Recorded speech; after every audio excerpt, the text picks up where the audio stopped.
Step away for a little bit, and Microsoft jacks up the price of Game Pass. Although I think everybody on the planet saw this one coming. Yeah. I feel like this could have been communicated better, by which I mean I feel like it could have been communicated. And I also feel and feel very strongly that Microsoft should have countered the bad but not totally unexpected news of the price hike Mm-hmm. by explaining itself and by, I don't know, talking about Activision Blizzard coming to Game Pass in a much broader form. Like, I think that might have, I'm guessing that this support document that triggered all this was put out early and they were hoping to time this to some announcement or something. But then again, Yeah, I don't know. it was day and date with that day. Like, so Yeah. whatever that, whatever the day that was, I mean, it was like that was the day the change occurred. Mm-hmm. So I don't know how you rectify the fact that they just got rid of what had to have been the most popular of the offerings, which is the console version of the Xbox Game Pass. So I had a slightly different thought on how they should announce this. Okay. Familiar with that image of Bill Murray holding, like, it's like a wine glass and he's a tuxedo suit and he points at you? Yep. They should have said, guess who's actually paying for Activision? And then pointing at you. Well, yikes. And yeah, I mean, I guess, right? Obviously. Well, this is the thing. We've been talking about this since not last October. I mean, Yep. before last October. At some point, if this deal went through, Microsoft was going to have to figure out how to deal with the fact that every Call of Duty game specifically, I mean, there might be more to it, but honestly, it's kind of just like Call of Duty, right? Earns billions of dollars immediately. So we've done this Yep. poorly, done math, like, well, how many people at what number of dollars, but like, when does it start to make sense? And I think it doesn't ever make sense. So the thing I think people forget, the bit of perspective here is that when Game Pass launched originally just for console, it was a way to revive back catalog games, right? It was literally Mm-hmm. designed, it had nothing to do with day and date. Like, that was something that came later. The original idea was maybe you're playing the new Gears of War game, but we have these other 4 games and they're still good to play. They're still valuable. They're still interesting. If there was this subscription service that gave you access to that stuff, maybe that would be interesting to people. And, Xbox One tanked. They've been doing poorly with consoles. So Xbox Game Pass has become a bigger part of the strategy. And, they expanded to PCs and to cloud streaming or whatever. But the focus kind of shifted on like, hey, as a benefit, to get people to join, we're going to bring all our Microsoft Game Studio titles to the service on day one, right? Unprecedented. Now, they only had a handful of studios and they only had a couple of blockbuster franchises, but Right. they did it, right? Like the newest Halo game, the newest Flight Simulator, that stuff all came. Mm-hmm. And that, I mean, for a lot of people, that made Xbox Game Pass, I think, a no-brainer, right? If you're an Xbox fan, whatever you think of the strategy, because I know people still debate this, like Yeah. Xbox is just consoles, everybody, just getting past that. This kind of, not kind of, this made Xbox as a platform, along with all the other stuff they've been doing with backward compatibility, et cetera. Just a bigger thing. It was like literally hitting on that, game wherever you are kind of thing. Not like literally, but, game in more places, more times, whatever.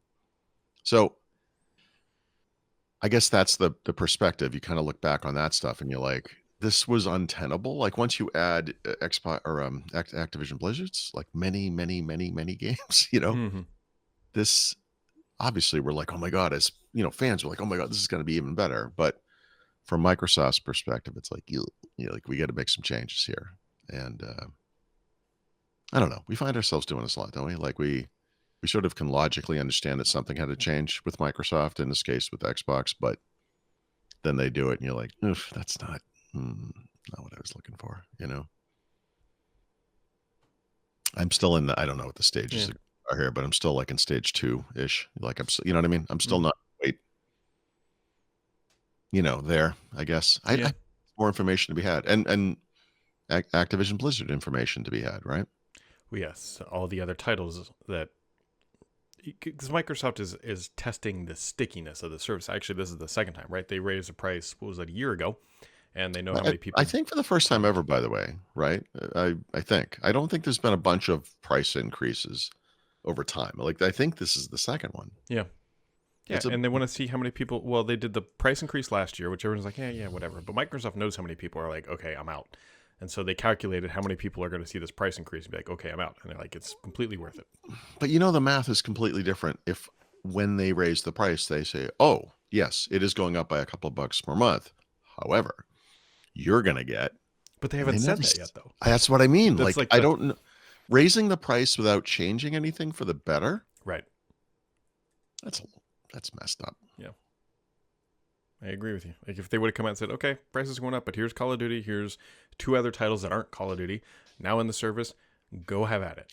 I honestly, if they had said, "Look, our pledge to bring Microsoft Studio games to Xbox Game Pass on day one mostly stands," in other words, most games, yes, we will do that, but there are certain AAA titles that just warrant a different approach.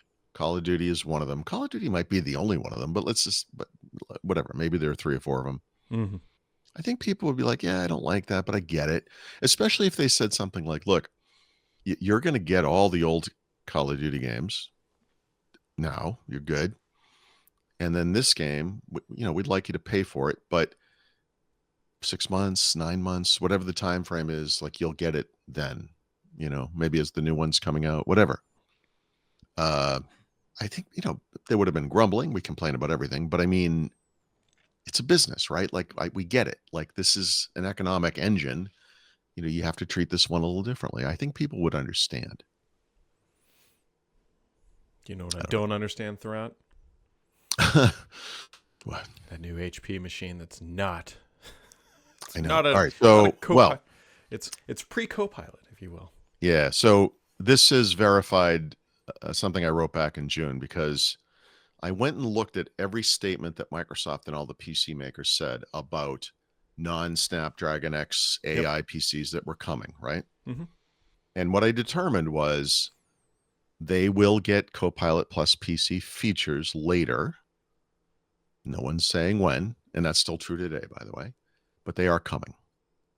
Now, at that point, do these things become Copilot Plus PCs? Right.